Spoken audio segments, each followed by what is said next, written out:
అడగగానే అమ్మ అన్నం పెడుతుందో లేదో తెలియదు కానీ ఆకలి వేస్తే మాత్రం నా చూపు ఆహారం వైపు వెళ్తుంది. అలా ఈ నా ప్రయాణంలో మన ప్రాంతీయ వంటకాన్ని రుచి చూడాలనిపించింది.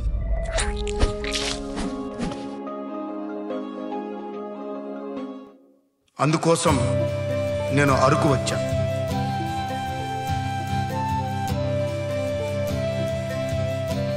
ఇక్కడ పల్లెటూరులోనే బాగుంటుంది. ఓకే, అసలు సిటీలో ఎందుకుంటారు? సిటీలో అయితే అన్ని ఉంటాయి కదా, అన్ని ఏర్పాట్లు ఉంటాయి కదా. విదేశీ స్వదేశీ అని ఒక కంపారిజన్ చేద్దాం అనుకుంటున్నాను. ఓకే, పిండిలు చేసి అమ్మలు తయారు చేస్తారు.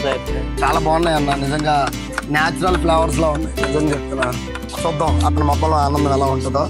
Let's go.